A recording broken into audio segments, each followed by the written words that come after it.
Hey, everybody. It is Jennifer from Tarle Speech. Welcome. Thank you for your patience. I'm sorry that I'm late. I was just at the doctor's with my daughter. Good news is she's doing much better. Got her some medicine. So hopefully we are on the mend. So for today, we are going to be talking about the ick suffix again, but when it is with an AL as well at the end. So let me just say a quick hello in the chat. And if you can hear me and everything is working okay, if you could let me know, I would appreciate it. Okay, it looks like you can hear me all. Okay, so it looks like we are okay. So again, I'm slightly frazzled. I apologize. I'm going to kind of bring it down here for a second. So today, again, we're going to be talking about the ick suffix when AL is after it. I find that working with patterns helps my students to learn faster and to make a kind of lasting change to their pronunciation. And so that's what we're going to do is we're going to talk about that suffix today. The way this class works, if you haven't been here, is that I teach a very quick lesson and then we open it up to questions from all of you. Okay. All right. So for the past several weeks and months, actually, we've been talking a lot about stress and suffixes and how stress changes with certain suffixes that are called stress exceptions. Typically, when we add a prefix or a suffix to the word, nothing changes. The main stress from the original root word stays the same. I always use this example. If you've been here before, I know you've heard it. Just kind of helps things stick in your brain a little bit. If we have the word happy, hap is my stressed syllable. Now, if I add un as my prefix, unhappy, I'm still stressing the hap. If I add ly, I'm still going to stress the hap, hap-ally. And if I add both, same thing. The hap is still stressed, unhappily. One other thing that's a little bit different in English word stress is that we are a stress timed language, meaning that if a word is stressed or if a syllable is stressed, that is going to be louder, longer vowel, and be higher in pitch. So again, if a syllable is stressed, louder, longer vowel, higher in pitch.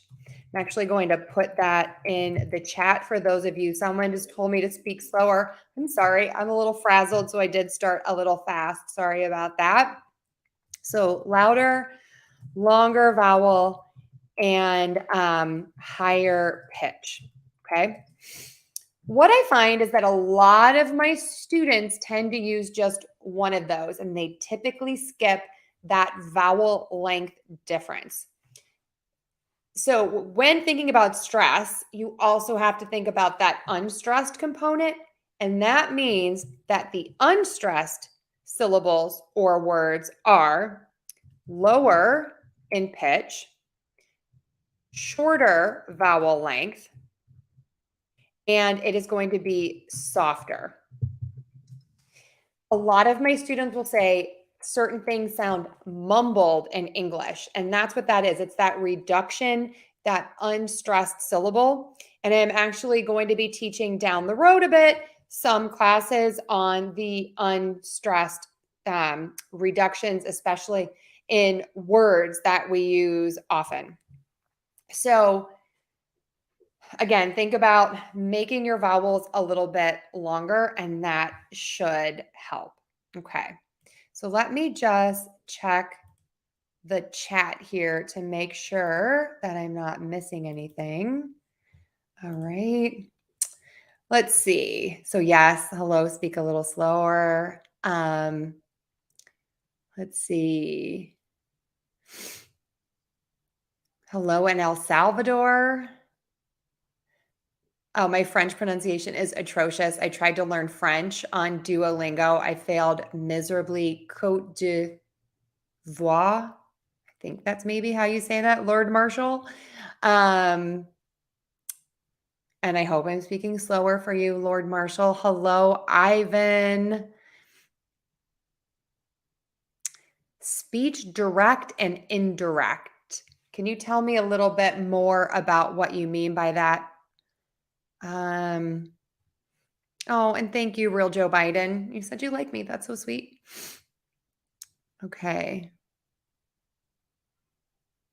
And a hello. Oh, my cousin is on here. Hello, Dennis. Nice to see you.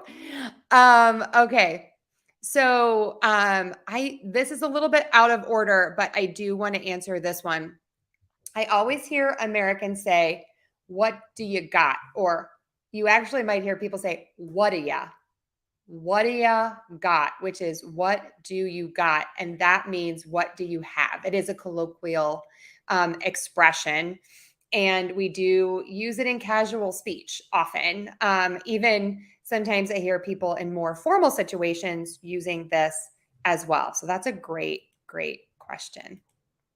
All right. Norbert, I like Duolingo when I'm studying Spanish, which I'm much better at, and I took a lot of Spanish in school. And so I do think it's good for keeping up with your learning. As an adult learner, I do struggle a bit with sometimes they don't necessarily give you a lesson on why you're doing something. It's a little more indirect learning. Okay. And hello in Bangladesh and hello in India. All right. So let's get into this because since I'm so behind today, I have a student right after this at 10:45. So let's get to getting people. Okay. So here we are. All right. So our stress exception today is ical. And we are going to pronounce this as ical. Ical. And we are going to stress right before the ical. Okay? All right. All right. So here are examples. And what I'm going to do is I'm just going to read through them. And then I will repeat, and then we will all practice together. All right. So we have practical, vertical, radical, hysterical, botanical, economical, analytical, theoretical, philosophical, periodical. Another tip when stress is difficult for you is I tell my students to hum the word. So we do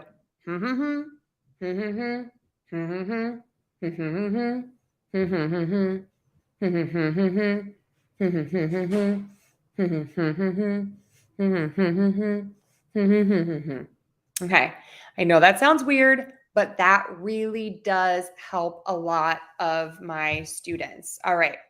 Let's listen to those words one more time without looking at them. And I want you to just kind of feel and listen for that difference in the rhythm and the difference in the stress.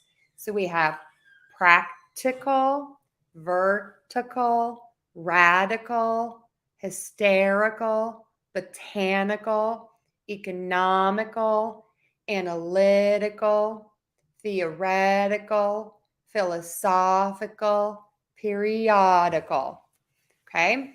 Practical, vertical, radical, hysterical, botanical, economical, analytical, theoretical, philosophical, and periodical. Okay, now repeat after me. Practical, vertical, radical, hysterical, botanical, economical, analytical, theoretical, philosophical, periodical. All right, now I'm going to put the words up. Practical, vertical, radical, hysterical, botanical, economical, analytical, theoretical, philosophical, periodical. Just want to note one thing. I said economical, but you can also say economical. I hear both. If you are listening to this as a podcast, you can hop on over to YouTube at Tarle Speech to watch a replay of this and see the words written on the screen. Okay, everyone. Also, in addition to having to run my daughter to the doctor's, I'm having a bathroom repair done today, and you can hear them using a saw. So I apologize for all the craziness at my house today. All right, I'm going to read one whole list, and then you take a turn. Practical, vertical, radical, hysterical, botanical,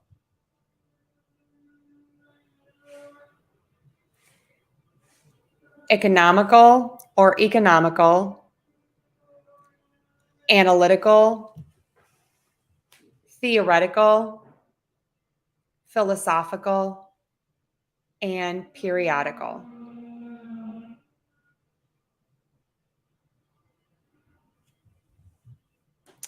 Okay. How did you all do with that? I hope you did well. If you need to, you can always go back and watch this lesson again just to practice those words. I think that's really helpful just to keep practicing that pattern again and again. All right. So I'm going to take questions first about the lesson today. Does anyone have questions about the ical? Okay, yes. Someone asked me to repeat theoretical. Theoretical. Theoretical.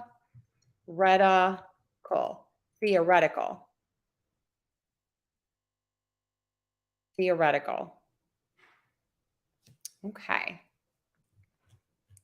All righty. I'm going to go back here. Okay, question number 1. Do these sentences sound the same? Leave me alone. Leave me alone. Yes, they can sound the same. You can say, leave me alone. Leave me alone. Some people may stress the word a, the article here, and say, leave me alone, like the loan that you would give me money, say. Okay. Another question, similar. Do these sentences sound the same? I said it. I said it. Yes, they can. It's hard for me because I'm actually reading them out loud, so I'm saying them differently. But in connected speech, yes, these can sound the same. That being said, a lot of native speakers will mark that difference with a little bit of a different vowel length. So you might hear for sentence number 1, I said it, versus I set it, I said it. So that second one in set, like you set the table, may sound a little different to a native speaker, but people will say them very, very similarly. I know I'm splitting hairs here, but people do ask me all the time about these little teeny tiny nuances. And that's one that definitely comes up, is that some native speakers will say them slightly differently depending on the actual word. Okay. So I'm wondering here if you're asking about speech direct and indirect. Oftentimes I speak very directly, telling you, do this, please. I can also say something very in an indirect way, like, oh boy, I took my daughter to the doctor. I'm so busy today. I could really go for a coffee. I'm technically asking you to get me a coffee, but I'm not really saying it. That's more indirect. I'm hoping that you infer what I'm asking and you just offer to do it for me. So I'm not sure if that's what I'm answering, if I'm answering you correctly, but that is what I'm interpreting from your question. Okay. I answered that one. Let's see. Oh, you're all so sweet. People are saying good morning. You are so beautiful. Thank you so much. I'm not feeling my best today. I was awake a lot last night with my daughters and she wasn't feeling well. So I am exhausted. Or here's another good colloquial expression. I'm pooped, which means I'm just so tired.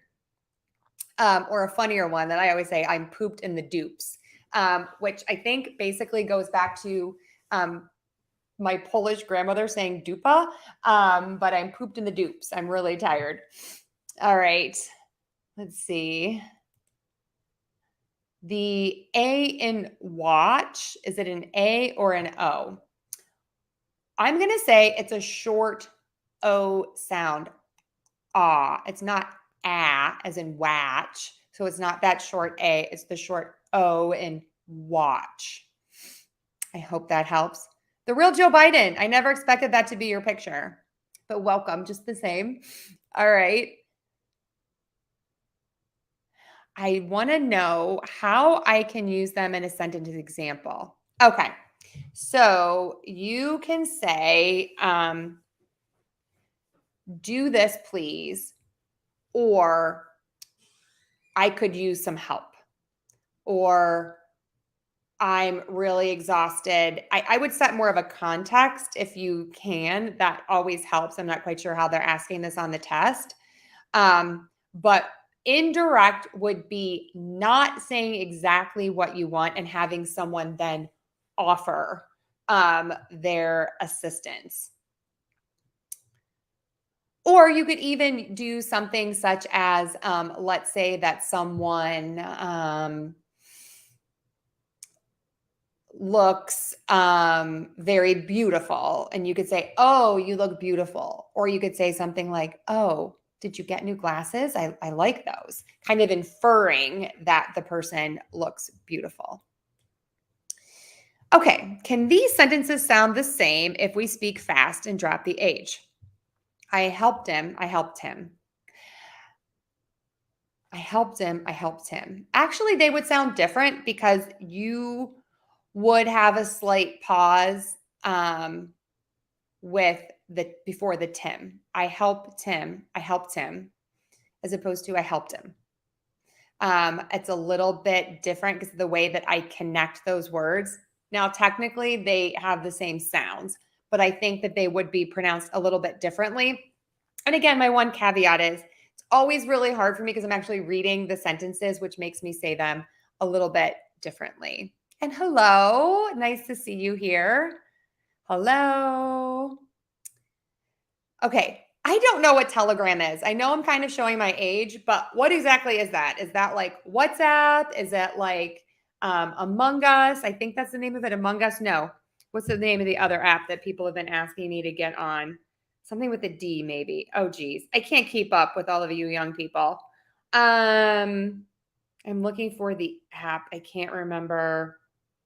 Oh, Discord. Someone asked me to get on there. It's hard to keep up with all the new apps. Hello to you in Dubai. Okay, great question here. I'm having a hard time with the RT ending, like 30, with that D sound.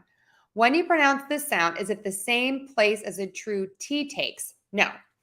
I mean, the tongue touches the position or goes back. So when you say a fast D, that flap T, you will say it a little bit further back. Your tongue is going to touch further back in the mouth. Same area-ish, but just a little bit further back. Okay. A lot of my students, I don't know where you are from, but will pronounce an R as a flap T, native in their language. I hear this a lot in my Hindi speakers. And so that R that you're pronouncing as sort of that flap is this sound in English. So it's kind of pronounced in the same way. So 30. My tongue is just a little further back. It's kind of on that ridge that kind of starts before the roof of your mouth starts to curve up, if that makes any sense. And I hope that helps. Just think about a fast D, super fast. And that should help you. And good morning, Diego. Okay, I think I already did this one. Theoretical. Theoretical.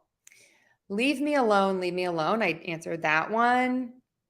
Oh, hello. Yeah, I think you're always commenting on my YouTube videos, and I really, really appreciate it. We talked about that one. That was me. Okay. Let me just make sure I get through everyone. So I'm going to have to be going soon. Hello. Thank you. That was so sweet. You're all so kind. I appreciate it.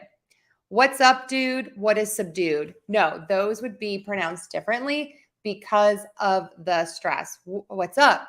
What's up, dude? As opposed to what is subdued? Those would be pronounced a little bit differently because of word stress, but similar sounds. Thank you for the flowers. Love it. No, my name is actually Croatian. And it's Tarle. And for all of you people from India out there, I think it's Hindi. I can't remember, or if it was Gujarati. But my name, I think, means tramp in India. My family name Tarle, which I think is very funny. And hello, nice to have you here. I don't necessarily teach on WhatsApp, but I have used that in the past to talk to people, students who have questions. So Telegram is like WhatsApp. Thank you for that.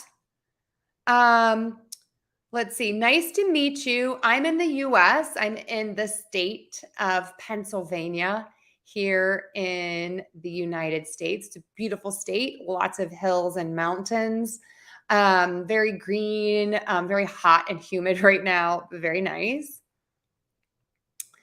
Either is correct. I've never used Telegram or I've never been on Telegram. We can say both of those the same way. Okay, everyone, thank you for your patience today. I know I was a little crazy when I first started. Life just sort of happened this morning and I didn't want to cancel class. So thank you all for being here. If you have questions, please leave them in the comments. If you're looking for more help, I do have products and I have one-on-one classes and pre-recorded classes on Udemy. I also have an Amazon influencer page to kind of keep the lights on and to actually recommend a lot of products that I like for your home office, for your kids, for language learning. And I actually restarted my second YouTube channel for kids. I'm actually thinking about changing the name because I'm kind of making that a little more broad. So if you're interested in my product reviews and my tips, for games and work for home things, you can hop on over there and check those out. Also, for those of you who like to see my daughter Claire, she helps me with those videos as well. All of those are in my link tree in the description. I will post this as a podcast later today. And as always, thank you. You are always so amazing, so sweet, and so supportive. And I wouldn't be here without all of you. Stay tuned for July. It is my anniversary month. I can't even remember how long I've been in business, like 18 years, maybe 19. Can't believe it, older than some of you out there. But I'm so fortunate and so blessed to be able to be here offering you this free service. I just feel so fortunate that I'm able to do that, and that I just have all of you who are just so amazing to support me along the way. So thanks so much, everyone. And I will see you all tomorrow for a 2 for Tuesday, Friday for a question of the week. We're wrapping up my heteronyms, and next Monday here live. Take care, everyone.